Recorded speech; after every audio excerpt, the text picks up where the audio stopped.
My fiancé sent a text that read, "I'm going to stay with my ex for a few days to clear my head. Don't make this a big deal." I replied simply, "Take all the time you need." Then I forwarded her belongings to her mother's house and shut off the phone line I'd been paying for.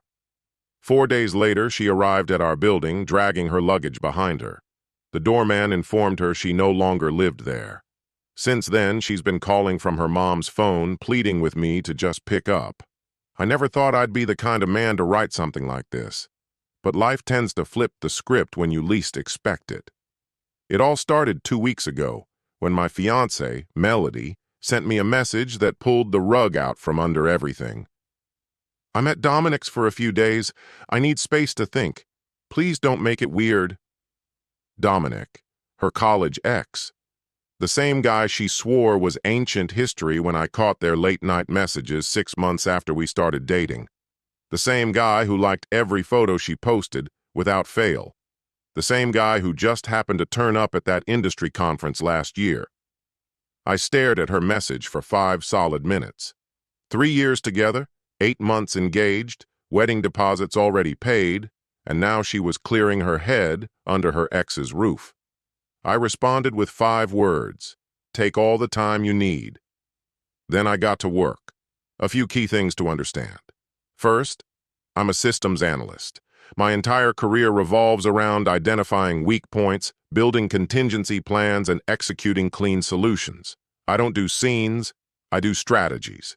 Second, our relationship wasn't just emotional, it was financially and logistically entangled in ways Melody clearly never thought through.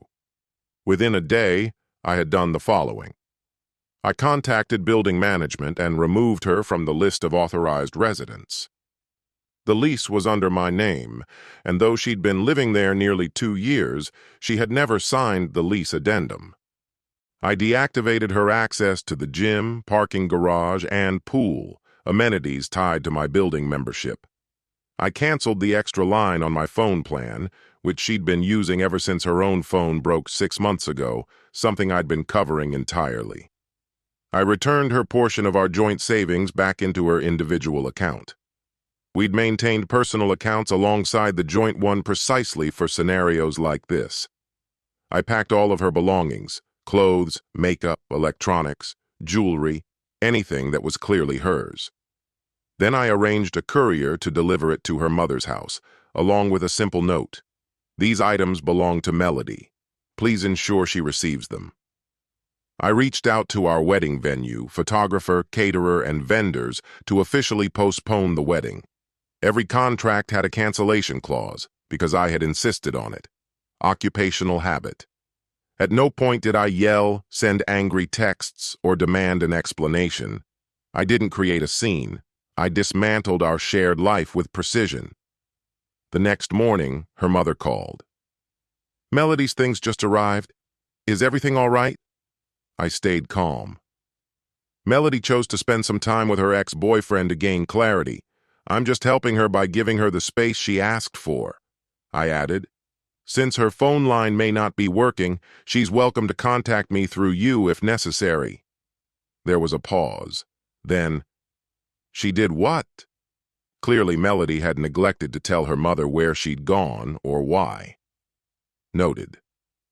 4 days later, while working from home, I got a call from the doorman, Marcus. "Sir, there's a Ms. Melody Winters downstairs. She says she lives in your unit, but her name isn't on our resident list and her access card doesn't work.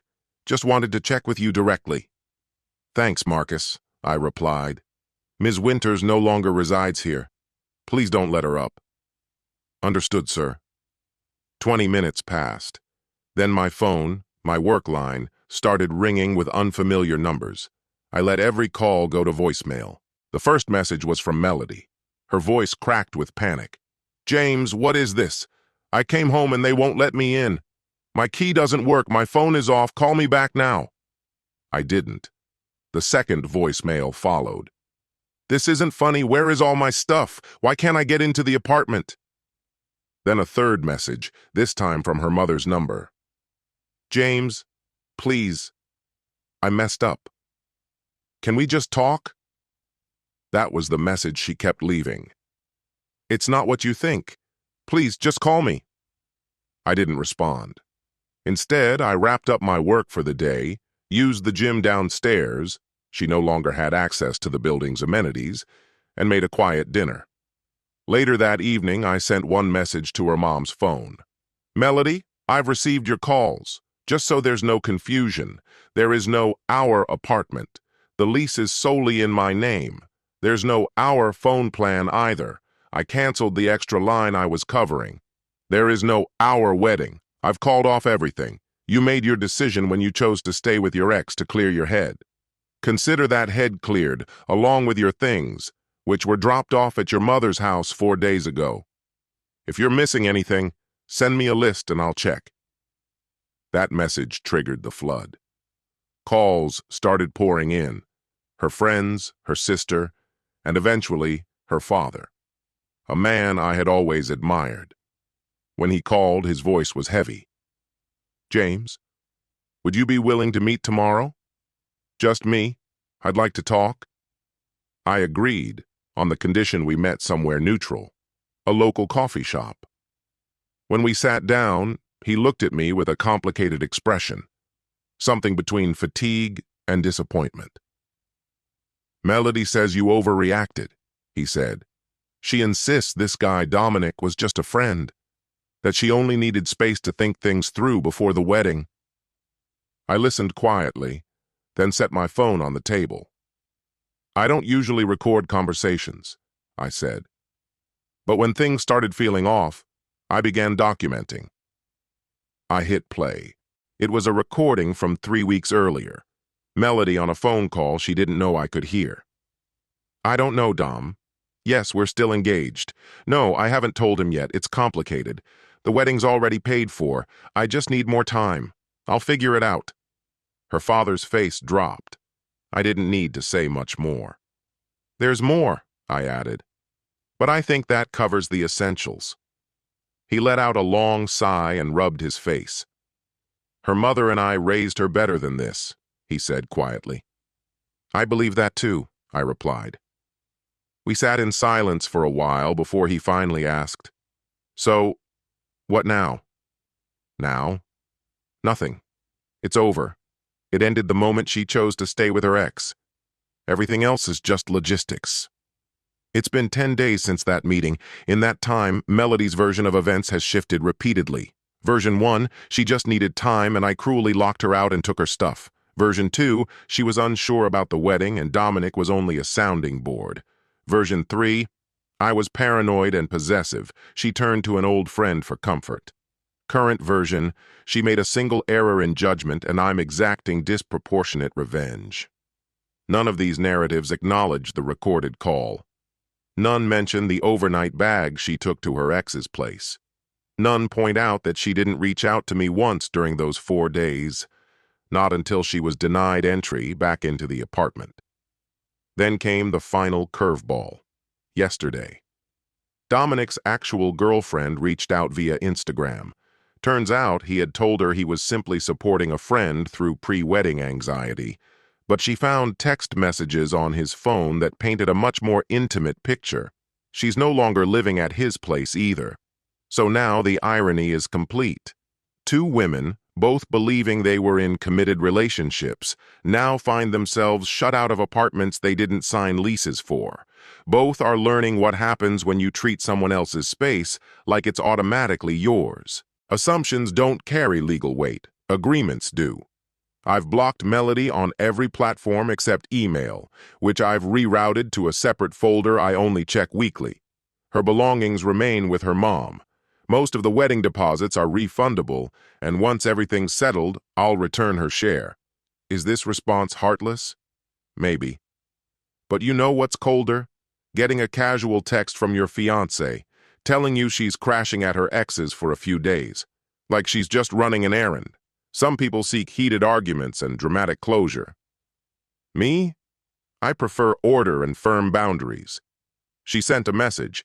I accepted it for what it was. That's all there is to it. Update. 3 weeks later. First off, thank you to everyone who commented or reached out. I read each message, even if I wasn't able to reply to all. A lot of people asked about the engagement ring. Yes, I got it back. Sort of. After the coffee shop meeting, her father returned home and had what I can only assume was a long, uncomfortable conversation with Melody and her mother. The following day, a courier dropped off a small parcel containing the engagement ring, originally my grandmother's, and a handwritten note from her father that simply read, "This belongs back with your family. Classy man, truly." Legal considerations. Some folks raised concerns about tenant rights. Since Melody had been living in the apartment for close to 2 years, I'd already sought legal advice before taking any steps.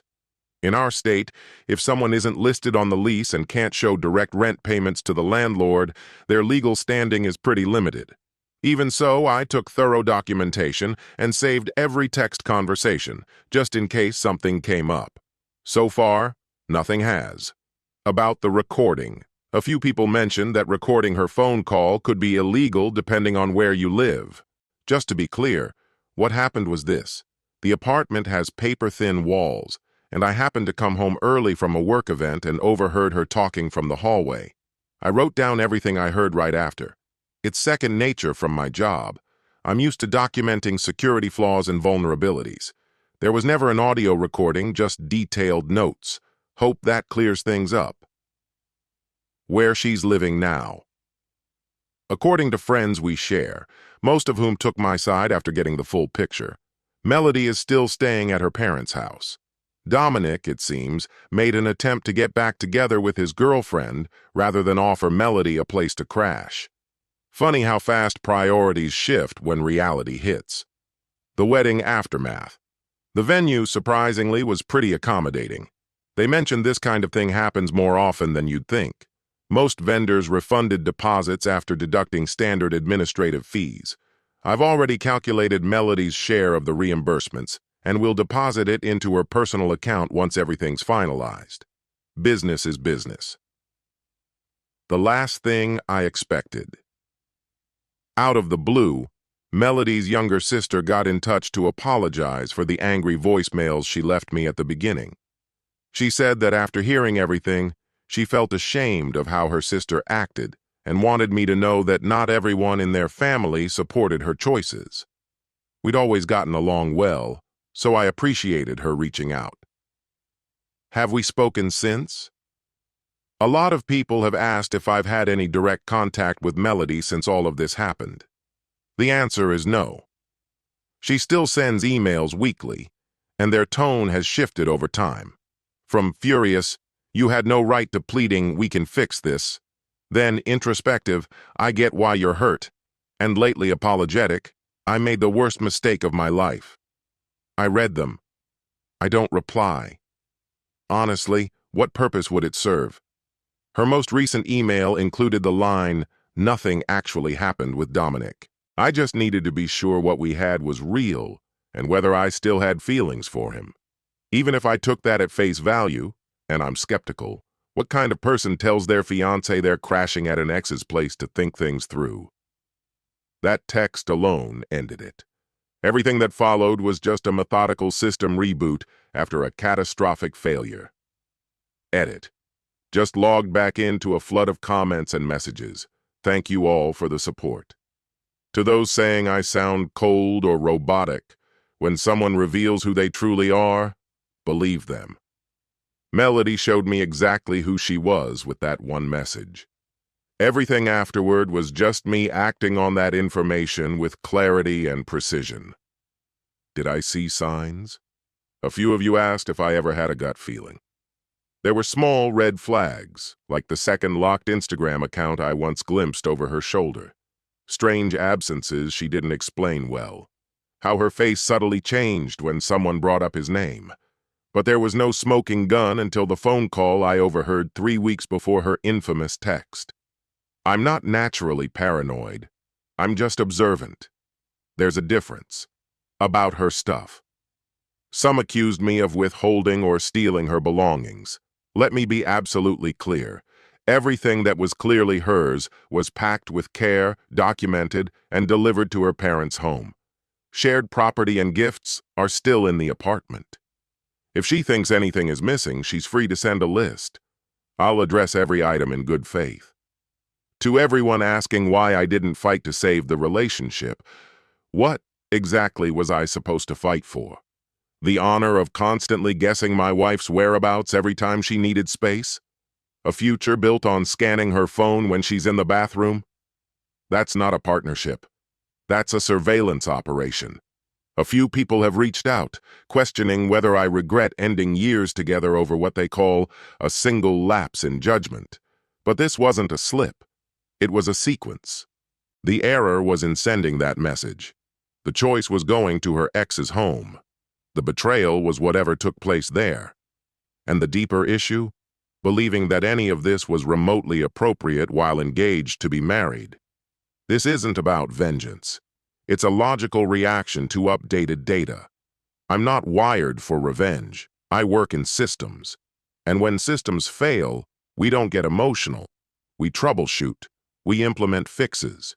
We move on.